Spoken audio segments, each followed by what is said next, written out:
He also speaks of collective salvation.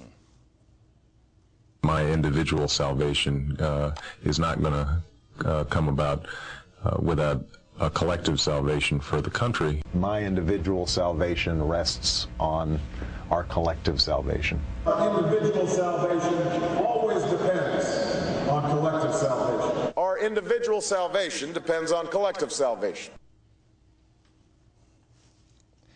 You go ask your pastor, priest, or rabbi if that is true. You might think someone would follow up on these surveys, since two of his three best-known spiritual advisors, Jeremiah Wright and Michael Flager, are extremist clergy members, far out of the mainstream of Christianity, into liberation theology. The third, Jim Wallace, is an admitted Marxist. But no. Interest from the supposed big three of TV news? No. Hey, Katie Couric, how are your ratings? No one has paid any attention to the anti-capitalist in the administration. Several socialists, admirers of Mao. None of this has aroused the interest of the adoring media crowd. Their only response is to call me or you or anybody else a liar, a hater, a bigot, stupid, full of lies, whatever. Wouldn't you think somewhere out there on a network other than Fox, someone might be some bit itty-bitty curious about the truth? That someone might have noticed that I've been right on the economy for the last 3 years when everyone else said I was crazy, or that we were right about Van Jones being a communist, especially after showing you in his own words. More recently, you think they might notice that we were right about Jim Wallace, who said he received no money from George Soros, called me a liar, started a campaign against me, then later came out and said, oh, yeah, okay, somebody has my tax records? In fact, he has received hundreds of thousands of dollars from Soros. You might wonder, too, will any of them come to the Restoring Honor rally this Saturday with an open heart or open mind? Or have they already written the story? Is anyone seeking the truth in journalism anymore? Will anyone actually listen and see what's really going on?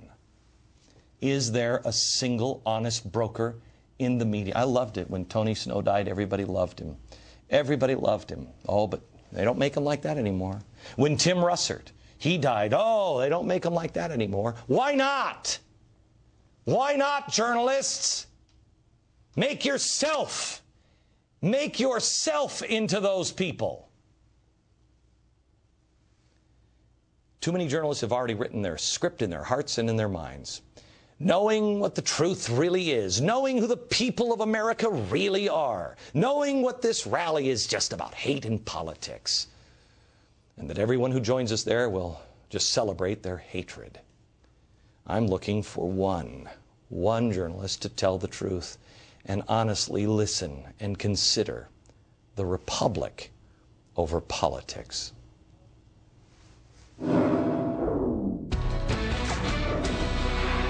On Saturday, we're here in Washington, D.C. to restore honor, and you have to find it and define it first. On Saturday, we are going to be giving, this is the first medal, we're giving three citizens medal, restoring honor. Really the only place that you really find honor is in our military now, where you find it in great abundance. And I found an amazing organization, Special Operations Warrior Foundation, SOWF. It is amazing. It started in the deserts of Iran when they went in to rescue the hostages and the helicopter burned, you remember? And guys looked at each other before they landed and said, if I die, will you take care of my family? And vice versa. Yes, I will. But if you die, I'll take care of yours. If I die, you take care of mine. That's the way it all started.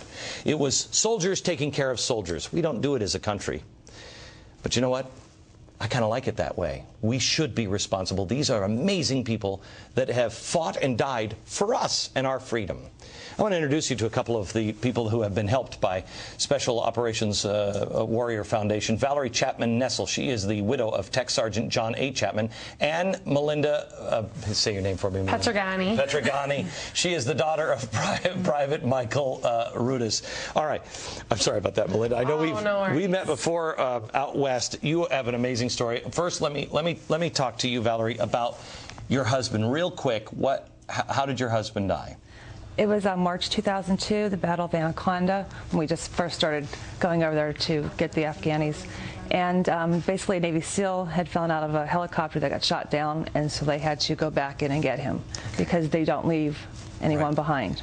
And he jumped out. He lost his life. Yeah, he lost his life. He took out some machine gun and some nests, and he got the Air Force Cross awarded to him for his heroism. All right. And so when your husband died, what was your life like?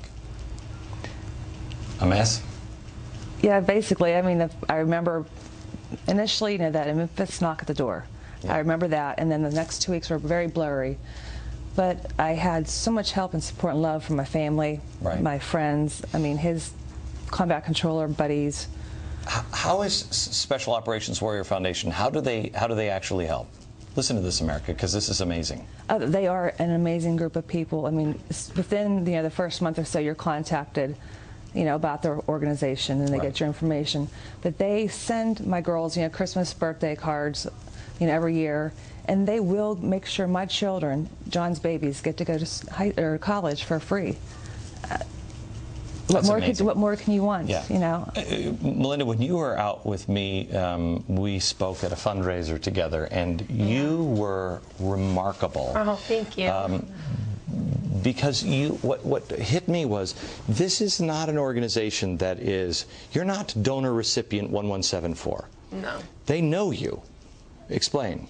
They call me, they call my mom in elementary school, middle school, high school. They don't just contact you like, oh, you're 18, you're ready to go to college. Now we'll start a relationship. Is it true? I heard John Carney, he's one of the head guys, he said that if you were been struggling in school, 5th grade, they fly out. Oh yeah, what's the deal? Well, John will call you himself, or come and talk to you if give you a little nice push in the right direction if you're not up to par. I want to talk to you a little bit more about these. We have a couple more minutes here. Let me take a break. And America, I want to just share something with you personally that I have seen that I think is what we're really supposed to be like. Next.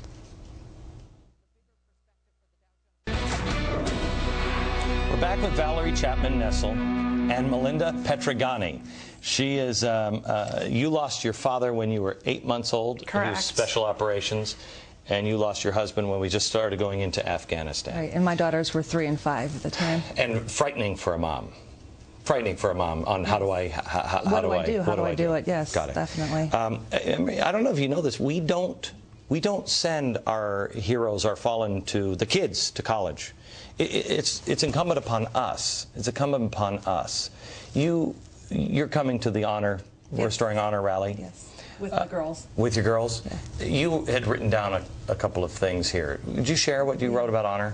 I found this on a church marquee, and it said, honor, the only people who have it have character.